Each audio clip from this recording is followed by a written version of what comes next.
Langit masih diselimuti gelap ketika Arman membuka pintu secara perlahan. Udara dini hari menusuk hingga ke tulang. Tetapi lelaki itu seolah tidak lagi merasakan dingin.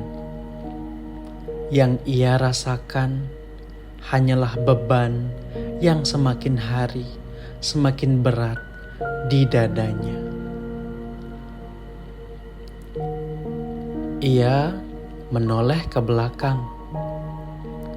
Di atas tikar usang, Raka tertidur dalam posisi memeluk buku pelajarannya. Lampu minyak di dekatnya masih menyala redup, menandakan semalam ia kembali belajar hingga tertidur karena kelelahan. Di sudut lain, Dinda menggulung tubuh kecilnya di bawah selimut tipis yang sudah mulai robek.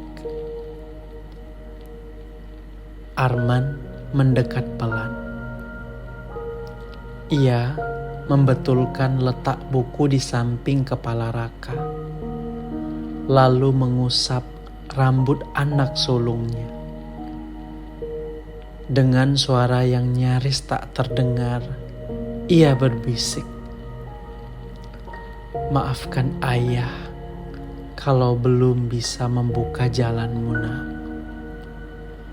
Tapi percayalah, selama ayah masih bernafas, ayah tidak akan berhenti mencarikannya." Matanya mulai basah, namun ia buru-buru mengusapnya. Seorang ayah boleh lelah, seorang ayah boleh lapar, tetapi di depan anak-anaknya, ia merasa tidak boleh terlihat rapuh. Arman mengambil topi lusuhnya dan berjalan keluar rumah. Pintu ditutup perlahan agar tidak menimbulkan bunyi. Tak seorang pun melihat ketika ia berhenti beberapa langkah dari rumah, menatap langit yang masih gelap, lalu menghela nafas panjang seolah sedang memohon kekuatan kepada Tuhan. Di pasar, pekerjaan sudah menunggu. Karung-karung bawang, kentang, dan beras diturunkan dari truk.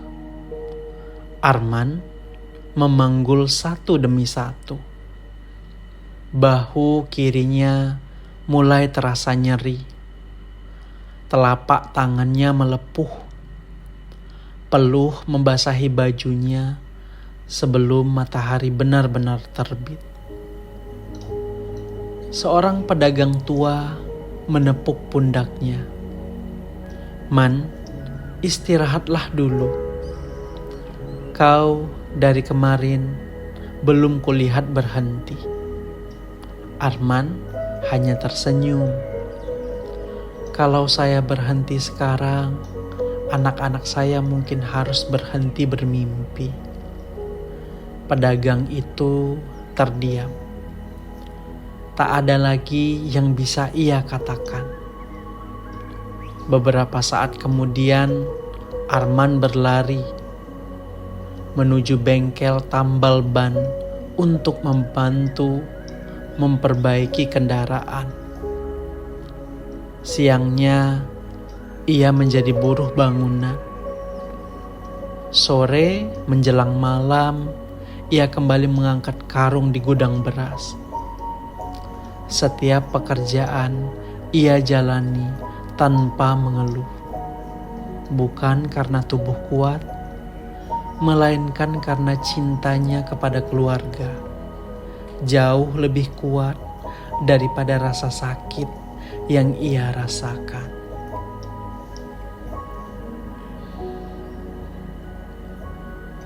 Saat matahari mulai naik, Raka terbangun. Ia duduk di depan meja belajar, menatap deretan piagam juara kelas yang menempel di dinding bambu. Dulu, piagam-piagam itu membuat ayahnya tersenyum bangga. Kini, semuanya terasa seperti kertas kosong. Perlahan, ia mengambil map berisi dokumen seleksi beasiswa. Tangannya gemetar. Ia membuka halaman terakhir, lalu menatap tulisan yang masih membekas di ingatannya. Tidak lolos. Dadanya terasa sesak. Air mata yang selama ini ia tahan akhirnya kembali jatuh. Ia menunduk dan berbisik kepada dirinya sendiri. Mungkin aku memang tidak sepintar yang ayah kira. Saat itulah Dinda masuk membawa segelas teh hangat. Melihat kakaknya menangis, ia meletakkan gelas itu tanpa berkata apa-apa. Ia hanya duduk di samping Raka dan menggenggam tangannya. Kakak, Raka buru-buru menghapus air matanya. Aku gak apa-apa. Dinda menggeleng pelan. Kalau gak apa-apa, kenapa matanya hujan? Kalimat polos itu membuat pertahanan Raka runtuh. Ia memeluk adiknya erat-erat. Dengan suara bergetar, ia berkata, "Kakak takut semua pengorbanan ayah sia-sia." Dinda membalas pelukan itu. "Gak akan sia-sia. Kenapa kamu berbicara seperti itu, Dinda? Soalnya ayah pernah bilang, kalau kita menanam kebaikan, buahnya kadang tumbuh lama." Raka menutup mata. Ia sadar di rumah kecil itu justru adik kecilnya yang paling pandai menjaga harapan. Malam telah larut ketika hujan tipis membasahi atap rumah bambu milik Arman. Angin yang masuk dari sela-sela dinding membawa hawa dingin. Tetapi tidak ada seorang pun yang benar-benar memperdulikannya. Di atas meja makan yang sudah kusam, sebuah amplop coklat tergeletak rapi. Itu adalah surat dari Sulastri. Surat yang dikirim sekitar 6 bulan lalu. Namun baru hari ini sampai ke tangan mereka karena terlambat dalam proses pengiriman. Arman membuka perlahan lipatan kertas yang sudah mulai menguning. Dengan suara pelan, ia membacakan untuk kedua anaknya. Mas Arman, semoga Allah selalu menjaga Mas dan anak-anak. Aku minta maaf karena lama tidak memberi kabar. Tidak ada satu hari pun aku melupakan kalian. Aku rindu rumah kecil kita. Rindu suara hujan di malam hari. Rindu melihat Raka belajar. Dan rindu mendengar tawa Dinda. Tolong sampaikan kepada mereka bahwa ibu selalu berdoa dari jauh.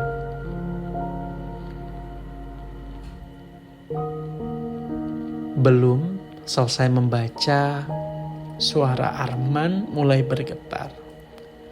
Air mata menetes membasahi tulisan yang mulai pudar. Dinda memeluk lengan ayahnya. Ayah, ibu benar-benar ingat kita. Arman mengangguk sambil tersenyum. Selalu anakku, ibumu tidak pernah melupakan kita. Raka menundukkan kepala. Selama bertahun-tahun, ia menyimpan pertanyaan yang tak pernah berani diucapkan. Apakah ibu masih menganggap mereka keluarga? Malam itu, sebuah surat sederhana menjawab semua keraguan itu. Untuk beberapa saat, rumah kecil tersebut dipenuhi kehangatan. Namun, hanya Arman yang tahu bahwa di balik meja makan itu tersimpan rahasia besar. Di dalam lemari kayu tua, di balik tumpukan pakaian lusuh, terdapat sebuah kotak besi kecil berisi catatan hutang kepada Pak Darto. Hutang yang ia pinjam diam-diam demi membiayai perjuangan Raka mengejar beasiswa.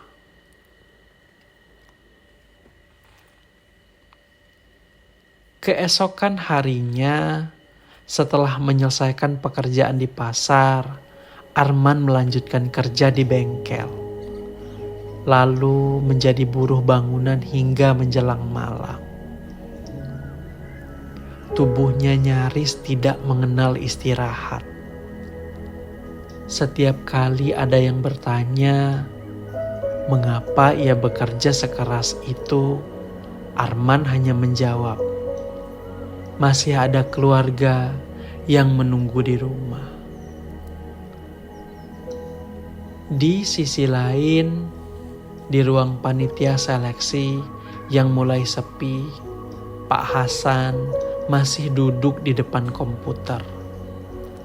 Sebagai salah satu panitia seleksi, ia memeriksa kembali data-data akhir sebelum arsip ditutup.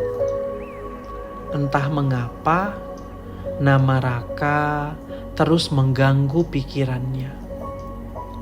Ia membuka berkas penilaian, kemudian membandingkannya dengan salinan yang pernah ia parap beberapa hari sebelumnya. Dahinya langsung berkerut. Angkanya berbeda. Ia menghitung ulang, lalu menghitung untuk kedua kalinya. Tetap sama. Nilai Raka yang tersimpan di sistem lebih rendah daripada yang ia ingat. Pak Hasan menelusuri riwayat perubahan data. Di sana tercatat bahwa Nilai tersebut diperbaharui hanya beberapa jam sebelum pengumuman resmi. Ia menarik nafas panjang. "Siapa yang mengubah ini?" tanyanya. Tanpa mengatakan apapun kepada orang lain, ia mencetak salinan data tersebut, memasukkannya ke dalam map coklat, lalu menguncinya di laci meja. Ia belum ingin membuat tuduhan, tetapi dalam hati ia bertekad mencari tahu siapa yang mengubah nasib seorang anak yang begitu berprestasi. Temuannya ini sama persis seperti apa yang ia temukan di malam sebelumnya. Sudah berhari-hari ia semakin gusar dengan hasil yang diumumkan. Menjelang sore, Arman pun pulang dengan langkah gontai. Namun, baru beberapa meter dari rumah, ia melihat 2 sepeda motor terparkir di depan halaman. Pak Darto berdiri di sana bersama 2 pria bertubuh besar. Tatapan mereka dingin. Arman menarik nafas panjang lalu menghampiri. "Pak Darto, sudah siap bayar?" "Saya minta waktu sedikit lagi, Pak." "Sedikit lagi? Minggu lalu juga begitu." "Saya benar-benar sedang berusaha, Pak." Pak Darto menatap rumah kecil itu. "Jangan bikin aku kehilangan kesabaran." Arman melirik ke arah jendela. Ia khawatir Raka dan Dinda mendengar semuanya. "Tolong, jangan di depan anak-anak." Pak Darto mendekat. Dengan suara pelan namun menusuk, ia berkata, "Kau tidak sanggup membayar. Jangan berani bermimpi tinggi-tinggi." Arman hanya menunduk. Ia rela dihina, asal anak-anaknya tidak terluka. Setelah beberapa saat, Pak Darto memberi waktu 2 hari lagi. Kalau lewat dari itu, urusannya bukan cuma uang. Mereka pergi meninggalkan debu yang berterbangan. Arman berdiri mematung. Ia tahu ancaman itu bukan sekadar kata-kata. Di balik tirai jendela, tanpa sengaja, Dinda melihat semuanya. Ia tidak mendengar percakapannya, tetapi ia melihat wajah ayahnya yang jauh lebih pucat daripada biasanya. Malam itu, Dinda mengambil celengan kecil berbentuk ayam. Ia menghitung isinya. Hanya ada beberapa lembar uang ribuan dan segenggam koin. Dengan polos, ia menulis secari kertas. "Untuk ayah supaya tidak sedih." Kertas itu ia selipkan di bawah celengan. Sementara di kamar sebelah, Raka menatap langit-langit rumah. Ia tidak bisa tidur. Ia mulai merasa ayahnya menyembunyikan sesuatu yang sangat besar. Dan firasatnya mengatakan bahwa rahasia itu berkaitan dengan dirinya. Di luar rumah, angin malam bertiup semakin kencang. Tidak ada yang tahu bahwa badai sesungguhnya belum datang.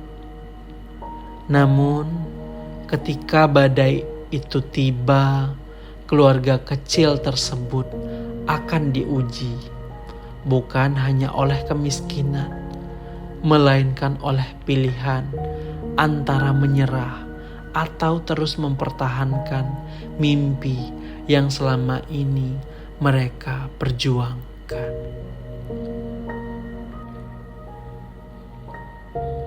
Siang itu matahari terasa begitu terik. Bel pulang sekolah baru saja berbunyi ketika Raka berjalan menyusuri jalan desa dengan langkah lesu. Tas lusuhnya tergantung di bahu, sementara pikirannya masih dipenuhi rasa gagal yang belum juga hilang. Di sepanjang perjalanan, ia terus mengingat wajah ayahnya yang setiap hari berangkat sebelum matahari terbit dan pulang saat langit telah gelap. Aku harus mencari cara untuk membantu ayah, gumamnya pelan. Namun, ketika rumah mereka tinggal beberapa puluh meter lagi, langkah Raka mendadak terhenti. Dari kejauhan terdengar suara bentakan. "Kalau tidak bisa bayar, jangan banyak alasan." Raka berlari. Debu berterbangan di halaman rumah. Dinda berdiri di depan pintu sambil menangis ketakutan. Wajahnya pucat pasi. Kedua tangannya gemetar memegangi tiang bambu. Di tengah halaman, Arman tertunduk di tanah. Pak Darto berdiri dengan wajah dingin, ditemani dua debt kolektor bertubuh besar. Salah seorang dari mereka baru saja mendorong Arman hingga terjatuh. "Ayah!" Raka menjatuhkan tasnya dan berlari menghampiri. Ia memeluk tubuh Arman yang meringis menahan sakit. Di sudut bibir ayahnya tampak sedikit darah. Teriak Raka, "Jangan sentuh ayah saya!" Teriak Raka dengan suara bergetar. Salah satu debt kolektor menatapnya sinis. "Kalau begitu, suruh ayahmu bayar utangnya." Raka menoleh kebingungan. "Utang?" Ia memandang Arman, berharap semua itu hanya salah paham. Namun Arman hanya menundukkan kepala. Dengan suara lirih ia berkata, Maafkan ayah, nak. Ayah tidak pernah ingin kalian tahu." Pak Darto membuka buku catatan kecil. "Uang yang kau pinjamkan dipakai untuk biaya hidup, biaya perjalanan, dan semua kebutuhan saat anakmu mengejar beasiswa. Sekarang jatuh tempo sudah lewat." Raka merasa dunia di sekelilingnya berhenti berputar. Selama ini ia mengira perjuangan ayahnya hanya sebatas bekerja siang dan malam. Ia tidak pernah membayangkan bahwa di balik semua itu Arman rela meminjam uang dan menanggung beban seorang diri demi menjaga impian anaknya. Air matanya mengalir tak bisa dibendung. Ia berlutut di hadapan ayahnya. Kenapa ayah tidak pernah bilang? Arman tersenyum tipis, meski wajahnya dipenuhi luka. Karena tugas orang tua bukan membuat anak ikut memikul beban anakku. Tugas ayah adalah memastikan kalian tetap bisa terus bermimpi. Debt collector yang lain melangkah maju dan kembali menarik baju Arman. Namun, sebelum sempat melakukan apapun, Raka berdiri di depan ayahnya, membentangkan kedua tangan. Kalau kalian menyakiti ayah, lewati saya dulu. Dinda yang sejak tadi menangis ikut memeluk kaki Arman. Tolong jangan sakiti ayah kami. Kami akan berusaha. Beberapa tetangga mulai berdatangan karena mereka mendengar keributan itu. Melihat banyak orang berkumpul, Pak Darto memberi isyarat kepada anak buahnya untuk mundur. Sebelum pergi, ia menatap Arman tajam. Aku beri waktu terakhir. Minggu depan aku datang lagi. Jangan paksa aku mengambil cara yang lebih keras. Mesin motor meraung dan mereka meninggalkan halaman rumah. Keheningan menyelimuti keluarga kecil itu. Raka membantu ayahnya berdiri. Saat menyentuh tangan ayahnya, ia merasakan telapak tangan yang kasar, penuh kapalan dan dipenuhi luka-luka yang belum sembuh. Untuk pertama kalinya, ia benar-benar memahami harga dari setiap pengorbanan yang telah dilakukan oleh Arman. Ia memeluk ayahnya erat-erat. Tangis yang selama ini ia tahan pecah begitu saja. Ayah, maafkan Raka. Selama ini ayah memikirkan rasa kecewa. Selama ini Raka hanya memikirkan rasa kecewa karena gagal. Raka tidak pernah melihat seberapa berat perjuangan ayah. Arman mengusap kepala anaknya. Jangan meminta maaf karena punya mimpi, anakku. Yang penting, janganlah pernah kau berhenti berjuang. Malam itu, setelah Dinda tertidur dan Arman beristirahat dengan tubuh yang masih memar, Raka duduk sendirian di depan rumah memandangi langit. Ia mengeluarkan kembali map berisi piagam-piagam lamanya. Satu persatu ia pandangi.